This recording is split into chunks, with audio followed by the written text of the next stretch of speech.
Gracias, te saludo a ti, Vicente, y a todos los compañeros de la mesa.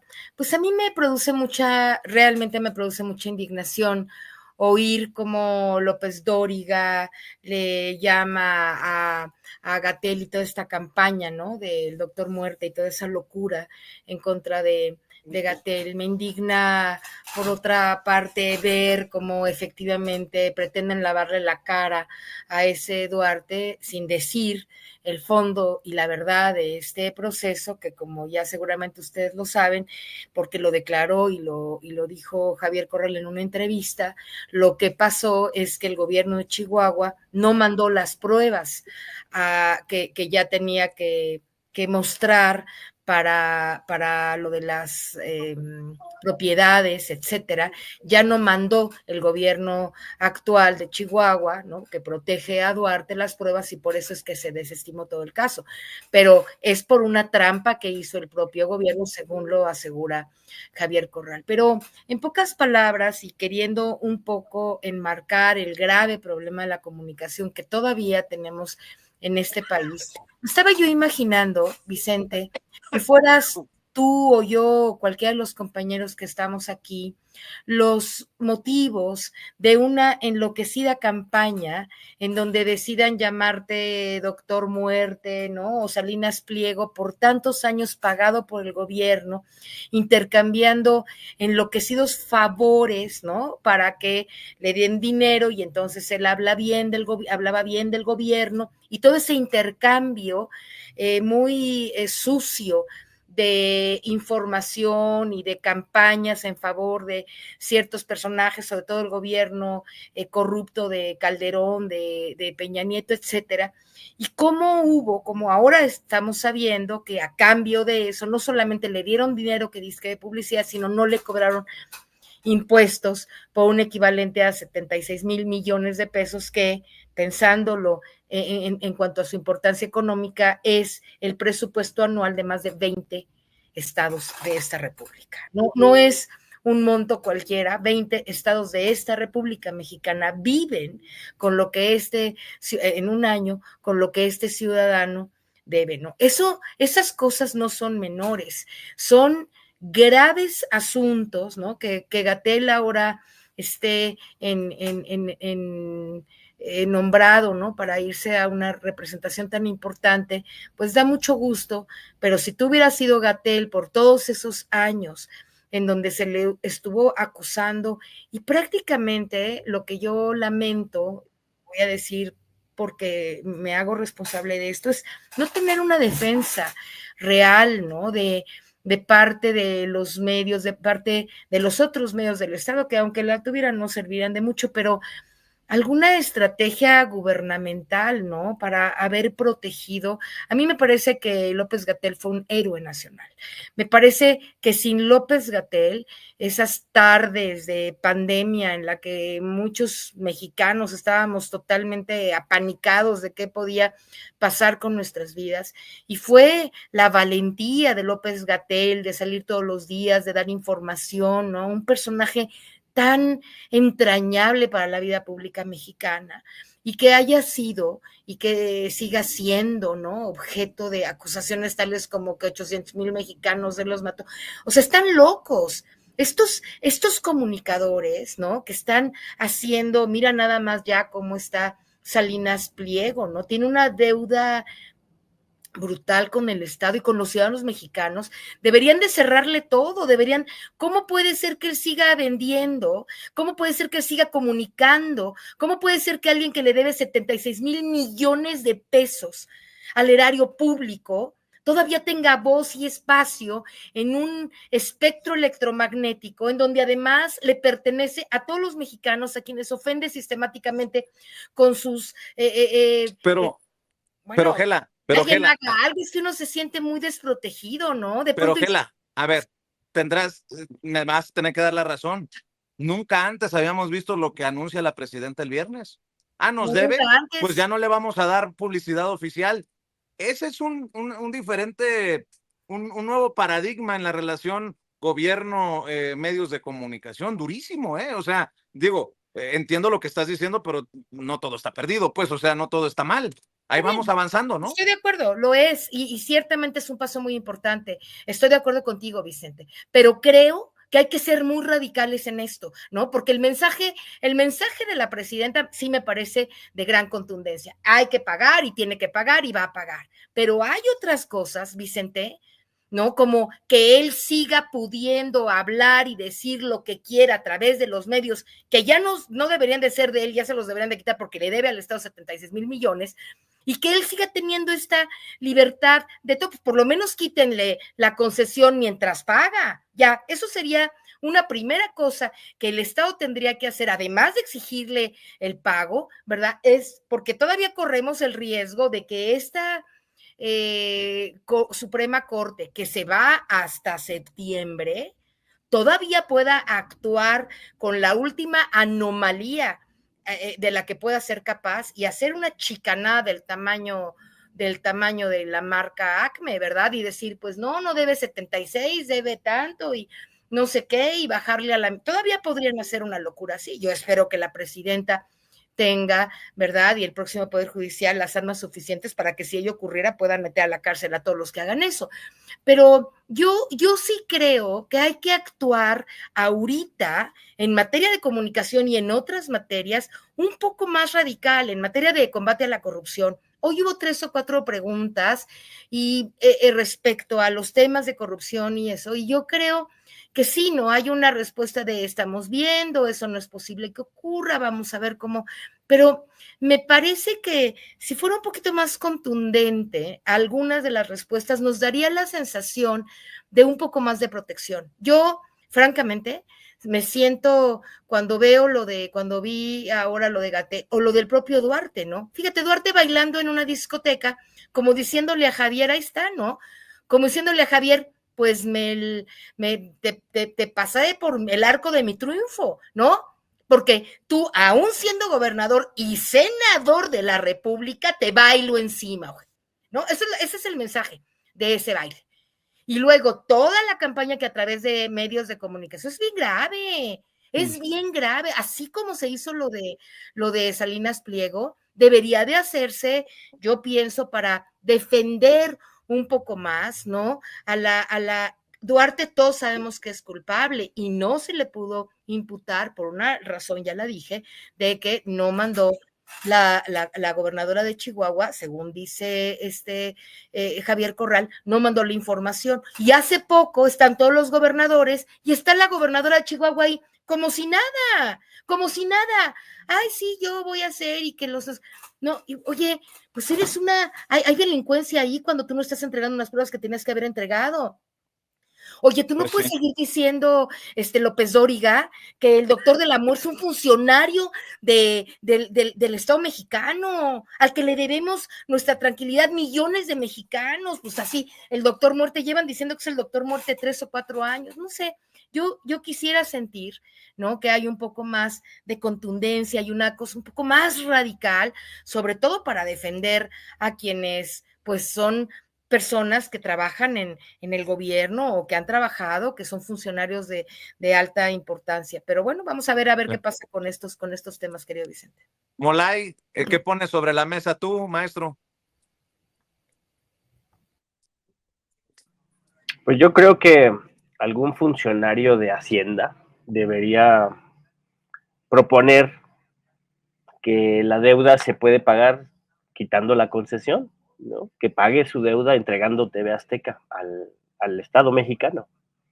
Yo creo que esa sería una salida salomónica. Si no quiere perder dinero, pues que se le quite la concesión, que ni siquiera es suya, ¿no? TV Azteca, pues le regalaron Imevisión al empresario, al junior tóxico, y el Canal 40 lo tomó a punta de pistola, ¿no? Entonces, pues ya sería un poquito una negociación, pues, o puede pasar una lana y el canal, o puede pasar el canal, ¿no? Pero yo sí creo que el hecho de que siga existiendo TV Azteca en manos de Salinas Pliego es parte de una lógica de impunidad que se asienta y que es parte de una cultura política que debemos dejar atrás, ¿no? Esto de que los ricos, los machuchones, los poderosos, los dueños del dinero, que además son dueños mal habidos del dinero, pueden hacer lo que quieran y nunca van a recibir sanción y nunca van a enfrentarse a la justicia. Y esa lógica en la cuarta transformación pues ha ido modificándose, pero como dice la maestra Gela, todavía faltan decisiones más contundentes y señales más firmes para que haya una mayor capacidad del poder político de sentar sus reales y de poner orden frente al poder económico. No solo la separación del poder político con respecto del poder económico, que es parte del proceso de democratización de la 4T, sino también que se haga respetar y que imponga la ley el poder político.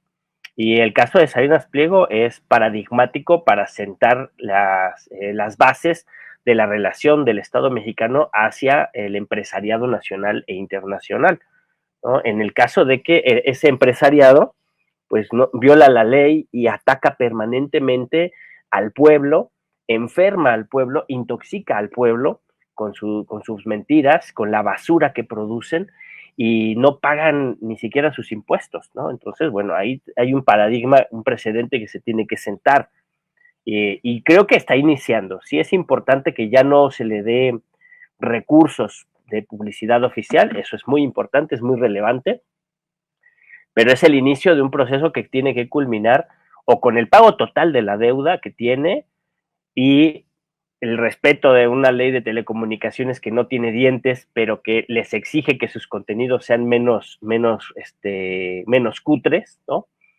O entregando la empresa. Incluso yo creo que hasta le sale más barato. Y lo otro, lo de Duarte, pues también es muy importante porque hay que recordar también que Javier Corral fue gobernador de Chihuahua también, ¿no? Y entró con altas expectativas, ¿no? Y dedicó todo su gobierno a perseguir a Duarte. Entonces, todo el esfuerzo político, todo el capital político que ganó con una elección que lo llevó a una victoria muy, muy importante, con un discurso muy interesante, con base en la doctrina social de la Iglesia Católica, que a muchos panistas neoliberales, fascistas, no les gusta en lo más mínimo.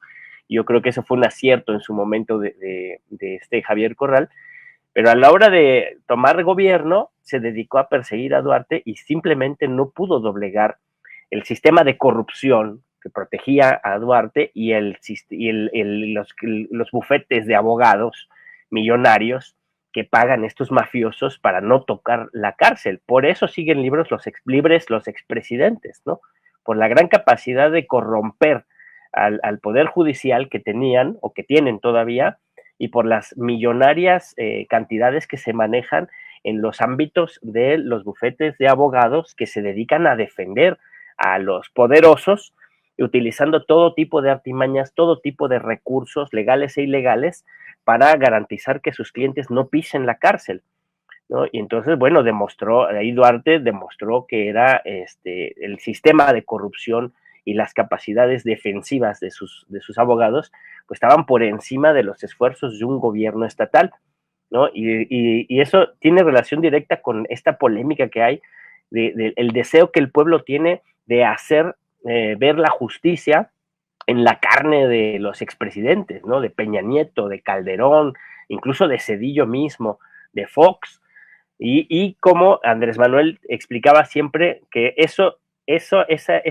meterse a esa batalla implicaría dedicar demasiados esfuerzos a una lucha muy complicada porque tienen un gran poder de corromper las estructuras de la justicia, pero además tienen todos estos equipos de abogados que son profesionales de la corrupción y de la defensa de los corruptos. Entonces, el caso de Duarte, pues es eso, es también un ejemplo de que todavía falta mucho por hacer y mucho por recorrer en cómo rompemos estructuras de control, estructuras de dominación, estructuras de reciclamiento del viejo poder que permiten que los criminales probados en nuestro país sigan libres y bailando y en otros países sean presidentes de sus repúblicas, porque tampoco en Estados Unidos cantan mal las rancheras, ¿no? O sea, por ejemplo, Donald Trump, que es un criminal, ¿no? Que está juzgado, pues ahí está, pudo hacer campaña. Toño, temas, opiniones, comentarios para continuar avanzando. Después iré con Daniel Marmolejo, con César López, el vampiro. Mi querido Toño.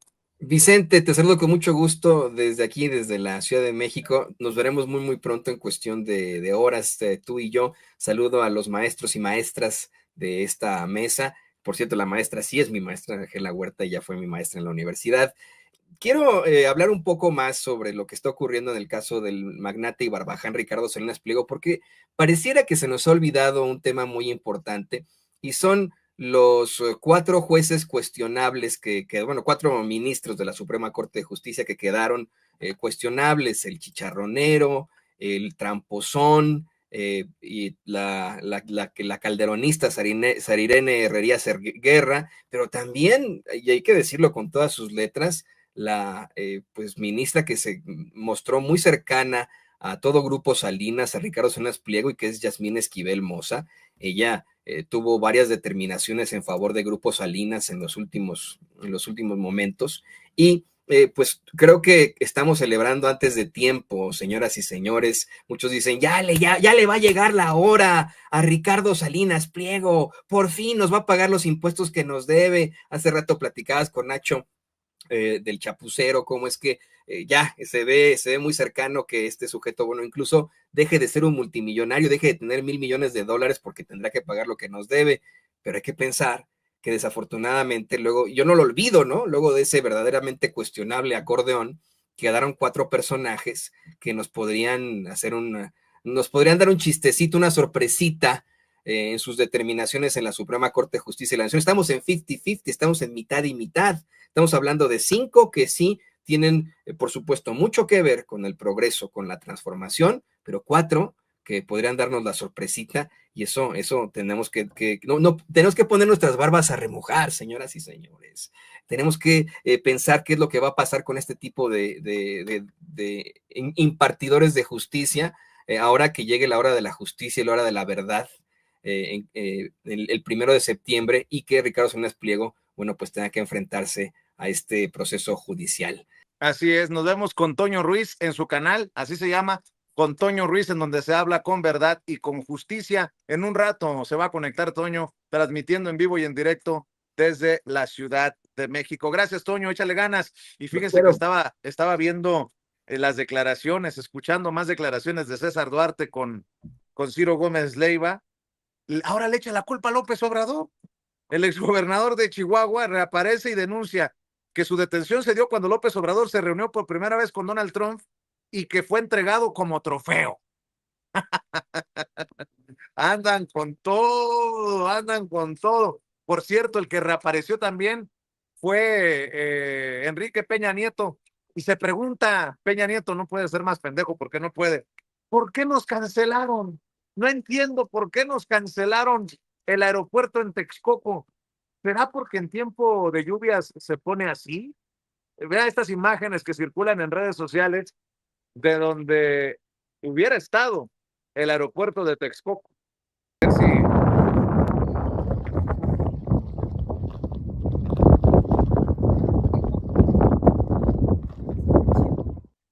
A ver si me ayudan a pasarle este video a Peña Nieto. A lo mejor, solo a lo mejor, esa es una de las razones por las que no era buena idea construir el aeropuerto en Texcoco. Maestro Daniel Marmolejo, opiniones, comentarios, temas que traigas para la mesa. Muchas gracias, Vicente. Poniendo mucha atención, primero saludarlos a todas, bueno, a Ángela y a todos los compañeros, a ti con mucho cariño. Retomo en la reflexión respecto al caso Salinas y lo que pueda suceder, lo que puso sobre la mesa Toño hace unos minutos, que me parece fundamental, debido a que hay todavía mucha incertidumbre sobre lo que pueda pasar en el Poder Judicial. Yo siempre he tenido mucha preocupación y advertencia. El que haya sucedido, que se filtraron una serie de perfiles impresentables y que hayan obtenido ese beneficio de haber sido elegidos, es más allá de un error sistémico, es una falta de garantías del sistema de elección y del trabajo de los comités de evaluación, que pues la verdad estuvieron muy mal, sobre todo el del Poder Legislativo, un comité inadecuado. El que hayan llegado personajes que tampoco hicieron campaña subvierte el sentido de un proceso de elección en donde ya no hay que hacer campaña, sino hay que aparecer en un acordeón. Y eso subvierte la lógica de conocer a los juzgadores. El que hayan llegado con bajo promedio, pues no debe haber sido, y el que haya habido también gente que llega con, pues estando recluidos, es absurdo, y el que vengan también de cofradías religiosas es inaceptable, porque Benito Juárez se aparecería ahí frente a nosotros para decirnos qué pasó, ¿no? Esto tiene que ver con decisiones urgentes en el afán de lograr, no sé, una mediatización de un fenómeno de transformación que todavía no hemos decantado y que Toño lo ha expresado muy bien respecto a no saber qué es lo que realmente va a pasar con Ricardo Salinas después de que se vaya el actual grupo de ministros de la Corte y lleguen los nuevos. Entonces, ni sabemos, ¿sí? Y tampoco sabemos el destino que tengan los actuales juzgadores. Tenemos que ver y no sabemos qué sorpresas realmente nos vayamos a llevar. Y hay un margen de maniobra, que eso yo lo analicé desde un primer momento, que se pudiera dar primeramente en esto que hablamos del año de Hidalgo. La liberación de criminales de verdad, no de gente con presunción de inocencia, sino de auténticos criminales en acuerdos económicos que se pudieran dar de manera subrepticia. Y esto pone en riesgo la seguridad pública del país, de algunos juzgadores que sin ética estarían pues liberando delincuentes o resolviendo o dando carpetazos a cuestiones que ya debieran estar prácticamente con resoluciones y dejando todo a la buena de Dios a cambio de ingentes cantidades de dinero. Y otra cuestión que también va a ser necesario analizar es que ante la falta de capacidad que puede llegar a tener el nuevo Poder Judicial, muchas de las responsabilidades pudieran quedar en proyectistas. Y estos proyectistas no necesariamente van a responder a la lógica de la justicia, no lo sabemos, o sí pueden responder a la lógica de la justicia, que es lo deseable, pero lo que sí estaríamos es consignando a los proyectistas, a los secretarios de estudio y cuenta, las resoluciones judiciales, y el juzgador solamente sería, en este caso, el juzgador solamente sería pues el firmante, ¿sí? El firmante y no el verdadero analista de los procesos judiciales. Eso estaría por verse también. Claro que sí, si tienen tiempo, los que puedan, quédense para una segunda vuelta. Voy con César López, el vampiro, con un par de cositas ahí sobre la mesa. Trasladaron a Genaro García Luna a la cárcel de máxima seguridad donde se encuentra el Chapo Guzmán. Oh, error, no vayan a terminar haciendo más negocios allá en Colorado. Y otra cosa, no perdamos de vista lo que dijo la presidenta el viernes, no porque haya hecho yo los planteamientos, porque dice que sí hay casos de violación de derechos humanos a nuestros paisanos por estas redadas y operativos de ICE en Estados Unidos, en momentos en que en Florida se va a abrir una cárcel para migrantes rodeada de caimanes y de serpientes, en lo que apunta a lo más perverso. César López, el vampiro, dejando ahí temas, salvo tú que traigas otros tantos. Bienvenido, querido César. Gracias, mi querido Vicente. Un saludo a toda la mesa, la compañera Gela, con la que estoy totalmente de acuerdo. Yo creo que sí hay que ser más radicales y hay que empujar y machacar que se le debe de retirar la concesión a Salinas Pliego. Estamos hablando ahorita de que debe 74,000 millones de pesos a deudos de hace no sé cuántos años que no quiere pagar. Pero vayámonos al origen de TV Azteca. acabo de encontrar una entrevista que le hicieron al mismo Raúl Salinas Pliego, es del 4 de julio del 96, ya va a cumplir 29 años. En esta entrevista, él acepta que recibió 29.8 millones de pesos, de dólares, perdón, 29.8 millones de dólares de Raúl Salinas de Gortari. ¿Qué hubiera pasado si Pío López Obrador se supiera que prestó o que puso 29.8 millones de dólares? En los mismos medios se lo hubieran acabado, los tradicionales. En aquel entonces, pues solamente los muy clavados como yo, que teníamos que leer ahí La Jornada, esta entrevista está en La Jornada, o La Proceso, cuando era buena revista, pues nos enterábamos, pero no decían absolutamente nada. Y hasta más los más clavados ahorita, pues ya se empiezan a olvidar este tipo de detalles. Ahora, ¿cómo se supo que estos 29.8 millones de dólares los obtuvo Salinas Pliego de Raúl Salinas de Gortari? Porque Raúl Salinas de Gortari lo demandó porque no los quería pagar. O sea, estamos hablando de un verdadero delincuente. Y él acepta en la entrevista que recibe el dinero, pero es un préstamo y que se hizo por medio de una empresa que se llama Silver Star, que está en Panamá para salvaguardar sus derechos fiscales o sus intereses fiscales. Siempre ha sido un delincuente este señor. Entonces, totalmente de acuerdo con Gela, estamos siendo muy blanditos. Por ejemplo, nuestro compañero Molay muy generosamente dice, pues que nos entregue la concesión y se salda la deuda. No, se pagaron por 20 años de las concesiones hace poquito. No recuerdo la cifra completa, no pasan de 15,000 millones de pesos por todas. La gran mayoría las pagó Televisa, menor parte Grupo Azteca y luego Grupo Imagen muy poquito, ¿no? Estamos hablando que TV Azteca pagó como unos 5,000 millones de pesos por 20 años. Estamos hablando de 74,000 millones de pesos, lo que es la deuda. Además, las concesiones son nuestras, son del pueblo, por eso se debe de consultar al pueblo. La presidenta acaba de decir, defendiendo a la nueva corte, de que la corte actual, pues, defendía grupos de poder, grupos de interés, un esquema de corrupción y que la única forma de sanearlo era con el voto del pueblo. Pues yo creo que las concesiones también. La condonación de impuestos se usaba pues con Televisa, con un montón de gente.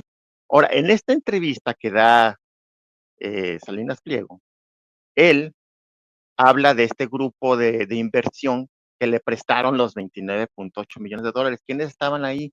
Roberto González de Maseca, Adrián Sada, que era el dueño de Serfín, Carlos Hank, Enrique Salinas de Gortari, otro hermano de Salinas de Gortari, con mucho dinero. Entonces, estamos hablando de que es un régimen que ya le dimos una patada en el trasero y tenemos que construir este nuevo, pero tenemos que ir más a fondo aún, ¿no? O sea, el poder legislativo, el poder ejecutivo, ahora ya el poder judicial lo estamos votando, el poder mediático, ¿qué vamos a hacer con él? Es muy importante. Yo creo que sí se le debe de retirar la concesión a este señor y bueno, ese dinero que debe va a tener que regresar en obra social para todos los que él siempre ha visto para abajo, ¿no? Definitivamente. Y bueno, si me permiten pedirles una reflexión, algún comentario, una opinión más corta para cerrar en esta segunda vuelta a todos los que están en la mesa. Y bueno, ¿con qué vamos a ir cerrando? Mi querida Gela Huerta, ¿con qué vas a cerrar tú? Los empleados de Salinas Pliego están trabajando en Canal 11, ex empleados, ahora en Canal 11, y nadie volteó a ver ese tema, y todos los demás. Yo me despido diciendo, querido Vicente, que sí hay un movimiento nacional en defensa de la Cuarta Transformación, hay representación en toda la República Mexicana, y yo de pronto me pregunto, ¿cómo es que pueden los medios públicos, las redes, excepto tú, por supuesto, Toñito, etcétera, ser tan indiferentes, ¿no? Ni hablan ni preguntan, parece que no está pasando nada abajo de la sociedad. Y yo informo que sí está pasando, que es muy importante y que las voces del pueblo sí estamos queriéndonos manifestar en torno a asuntos que si es que cierto que va muy bien el gobierno haciendo cosas, También es cierto que hay asuntos en los que tiene que ser, en mi opinión, y creo yo en la de los ciudadanos, pues un poco más radical, más contundente, ¿no? Llamados que no se oigan solamente como llamados a misa, como decíamos antes, ¿no? Sino llamados de que sí está pasando esto, como lo de Salinas Pliego, tiene que pagar, va a pagar, y si no paga pronto, que vaya de por medio de la concesión y además que haga los movimientos necesarios, y los medios de comunicación no pueden seguir tildando a Gatell de doctor muerte porque van a tener un costo en sus concesiones. Es que, mira, dicen, predomina la mentira, predomina lo más malo a veces, y no se dice nada, no hay manifestaciones al respecto. En fin, me despido, compañeros, que aquí está tocando Toñito la puerta. Buenas tardes. Claro que sí, te mando un abrazo, Gela, nos vemos al rato con Toño Ruiz, y ojalá que tengamos la oportunidad de tomarnos un buen cafecito. La maestra Gela Huerta hablando con nosotros sin censura.